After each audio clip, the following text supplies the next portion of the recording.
Demander le programme avec Jean-Baptiste Urbain. On va commencer par ce film français inspiré d'une histoire vraie, vous allez voir, qui marque le grand retour de Mathieu Kassovitz. Regardez. Vous voyez quelque chose de carré ici?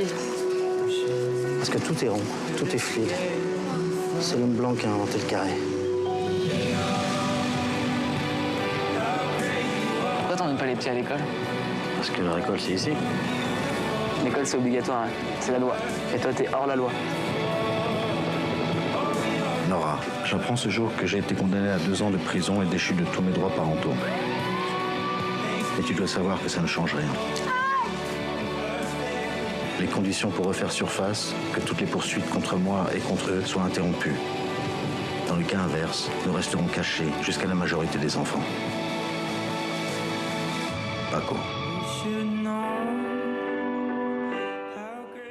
Le film, c'est Vie sauvage avec Mathieu Kassovitz et c'est inspiré, comme on l'a dit, d'une histoire vraie. Oui, film de Cédric Kahn. C'est une histoire qui a eu lieu dans les années 2000 en France, qui avait fait pas mal de bruit d'ailleurs, un fait divers avec ce père qui, pendant presque une décennie, va enlever ses 2 garçons parce que la mère ne veut pas suivre sa vie de nomade. Il sera finalement interpellé en 2007 par les gendarmes. 2 livres ont été écrits par le père et par la mère et justement, Cédric Kahn ne choisit pas de prendre parti ni pour l'un ni pour l'autre, avec également cette belle lumière, cette belle photographie dans ce film. Et puis 2 magnifiques acteurs.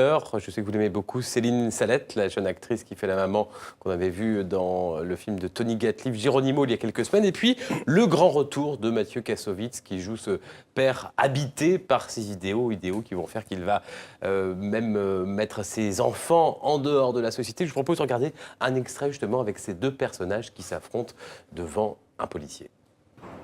Les enfants mangent pas leur faim tous les jours. Mais les enfants sont très bien nourris, vous avez qu'à Ils ont demander des à... carences terribles. Ah bon? Vous avez qu'à demander à leur grand-père, c'est un médecin. C'est lui qui les suit. J'en ai marre, je veux que mes garçons aillent à l'école. Où ça? Mais l'école, à la maison, c'est l'école. Si on continue comme ça, ils n'auront aucun avenir. Quel avenir? Entre un supermarché et une autoroute? Ça, c'est un avenir? C'est ça que tu veux, l'avenir que tu leur De toute façon, il n'y a pas de donner? discussion possible. C'est ça? J'ai l'impression de vivre dans une secte avec un gros. Ah voilà, un gourou. Vous avez vu une secte avec 2 personnes, ça s'appelle une famille. Ça va.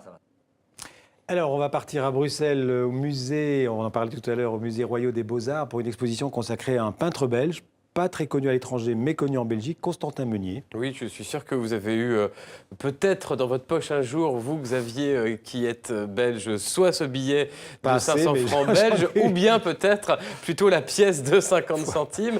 Dans les 2 cas, c'était Constantin Meunier qui, soit son visage, soit une sculpture qui s'inspire de l'une de ses œuvres. En effet, c'est un peintre du 19e très connu en Belgique. D'ailleurs, il y a un musée qui lui est entièrement consacré à Bruxelles. Opération réhabilitation au musée Royaux des Beaux-Arts. On y va avec cette expo entièrement consacrée à l'artiste. Beaucoup d'œuvres proviennent du musée Constantin Meunier. Meunier, connu surtout pour ses scènes de vie ouvrière dans les usines de sidérurgie, de verrerie. Là, on est à la fin du 19e siècle. La Belgique est alors la plus grande, ou l'une des plus grandes puissances industrielles d'Europe. Et Constantin Meunier va donc consacrer son œuvre à dépeindre un peu comme un reporter, un peu comme un journaliste, dépeindre de façon réaliste la vie de ces hommes qui travaillent dans les usines.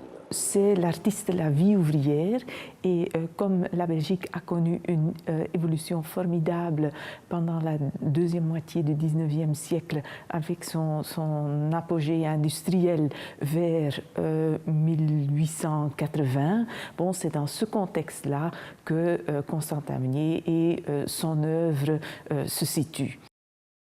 Alors, on a vu les peintures de Constantin Meunier, mais cette passion qu'il avait pour la vie ouvrière se voit aussi dans ses sculptures. Oui, parce qu'il a d'abord une formation de sculpteur, Constantin Meunier. C'est sa formation. Il va y revenir à la fin de sa vie pour montrer, on pourrait dire, l'emprise de l'homme au travail sur la matière. Mais Constantin Meunier, c'est avant tout un artiste engagé, y compris quand il peint d'ailleurs des paysans, ou ici, vous voyez des scènes religieuses. Et puis regardez, ce tableau très étonnant, il est consacré à la mort de Lincoln. On est en 1880, oui, c'est assez sombre, mais on voit les esclaves libérés de leur chaîne au milieu du tableau. On pourrait presque dire finalement que Constantin Meunier, c'est l'un des premiers artistes socialistes.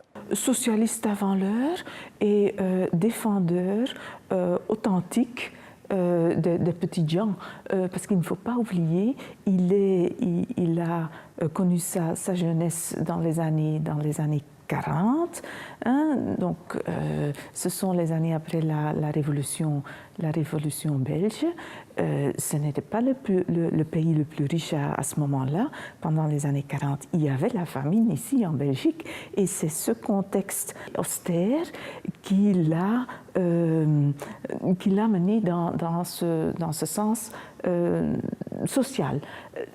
L'expo Constantin Meunier, c'est au Palais, au Musée Royal des Beaux-Arts à Bruxelles jusqu'au 15 janvier. Alors pour finir, la disparition d'un bassiste de légende. Oui, celle de Jack Bruce, c'était le bassiste et le chanteur du groupe Cream, avec Eric Clapton également, que 2 ans d'activité finalement, mais 35 millions d'albums vendus.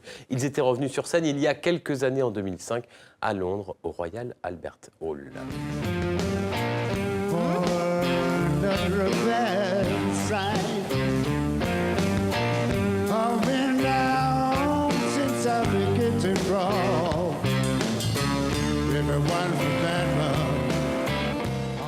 Il avait 71 ans. Merci Jean-Baptiste.